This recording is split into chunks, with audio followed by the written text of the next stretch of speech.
What's the deal, y'all? This your man King Eric, the media assassin, coming at y'all with another video. Be sure to subscribe, hit the like button for me. And let me tell y'all this. It's been officially 2 years since CM Punk got fired from AEW.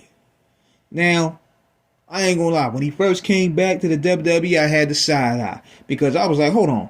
How you gonna go from being the man, being the booker, being the champ for another company, to go back to working for another man? And you calling that man boss. That's like calling that man daddy, referring to Triple H. But see, one of the main reasons he really left was, number one, he always wanted to be seen as the man. He wanted that respect in the locker room like The Undertaker did, or Brock Lesnar, or people for that matter that were shot callers and respected in the locker room, and the youngest would take their lead. Because I think The Undertaker was a shot caller in the locker room. I think, who else had some juice then? I think Stone Cold was a shot caller in the locker room. I could be wrong. There was a few quite shot callers back in those locker rooms in those days. But he wanted to be seen as that.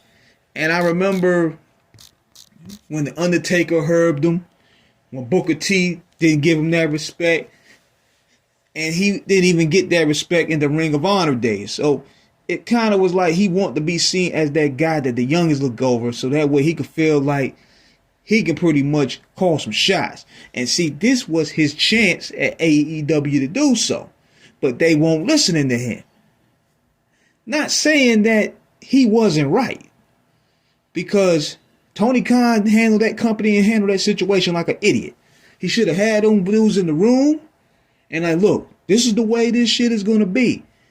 Y'all going to get along with Punk because he's the money man. He's bringing the tickets. He's bringing the draw. Y'all fall in line. And Punk, you keep your ego to the side. We're going to make money together because we got a real high angle. Now, y'all either get down or lay down. But when he fired him, he messed up right there. So Punk doing that, he probably did that to stick it to Tony Khan in a way. But then, even with that, I wasn't really mad because I'm a fan of his body of work. I love the Pipe Bomb promo. I love some of the promos that he had. He put up some great matches in his day. I like the best in the world slogan. I like how he talk his cat shit. He was one of the main reasons why I came back to watching this wrestling shit, because the Pipe Bomb brought me back, along with R-Truth. Because, you know, I got to give R-Truth his due. R-Truth was turning heel. Then you had the Hall of Pain run with Mark Henry. WWE 2011 was on fire. That summer, you had the Hall of Pain. Then you had Danielson. He was coming up. Man, it was fire. But then, later on, the chinks start showing. It shows that he possibly wasn't a rebel or a catalyst for change after all. He was doing all that for marketing purposes, and it was a tool to boost his self-worth. Because even Triple H said that in one of the promos, the shoot promos they did together. He said, you only see yourself, you want to market yourself as a martyr. Because if you don't see yourself as being benefited, nobody else matters. So, then, even with that, I was like, okay. He comes back despite all that. Despite him being on podcasts, burying the company for 10 years and all that stuff. He came back. He swallowed his pride like everybody else does. So I figured this. In his mind, I figured, great feuds, great matches. Because at the end of the day, I want to be entertained. And CM Punk, love him or hate him, is a moneymaker. And just like I said, he could talk the biggest shit. His merch looked dope. I rock with his slogan, best in the world. We rock with it. The feud with Drew McIntyre, possibly the best of 2024. But this year,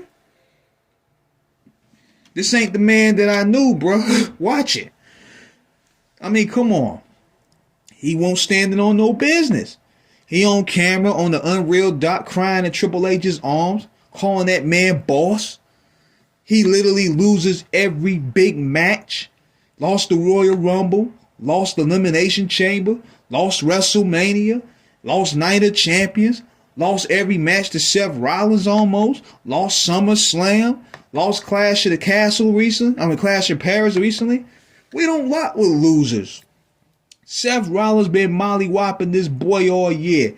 And then Becky Lynch comes through last night, literally took this man's nuts and threw it at him. Then I was like, hold on, man. This dude ain't no Stone Cold Steve Austin. He ain't no Bret Hart. He ain't no Rock. Even though I like when he was calling them motherfuckers out, John Cena and The Rock, calling them two-ball frauds. I'm like, yeah, this is the old CM Punk right here.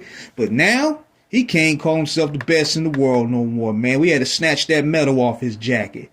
This man is Allen Iverson on the Grizzly status right now, man. This dude been losing all year.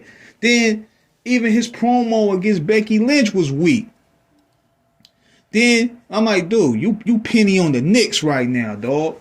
And here's the thing. People talking about, well, he may be happy because regardless of him taking L's, he's still a draw. He's not going to lose any more of his fate. Man, look, we rock with winners, dog.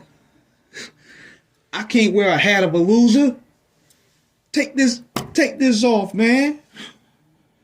And then what got me was this, where he would whine about how he was being overlooked and how he was not booked to be the man. That's what it really was all about. He really wanted that.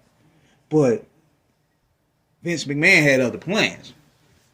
And don't think this ain't Triple H making this dude eat shit after all the shit he was saying, because he was mainly going at Triple H in all those shoot promos.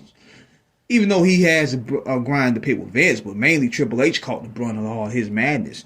So it was mainly Triple H being petty, because you know the McMahons, they don't let nothing go. They're like, all right, man, I remember all that shit you was saying. You was gassing AEW to go against us. You was on AEW talking that. You was on Shoot for interviews and podcasts talking that. All right, we're going to make you suffer. And that's exactly what they doing to him. While in the midst of you giving perks. It's the ultimate pimp hand, y'all. So let me know what you guys think, man. Subscribe, hit the like button. I'm going to be on The Cancel tomorrow with Eli the Sandman and his crew to talk more about this. So let me know how.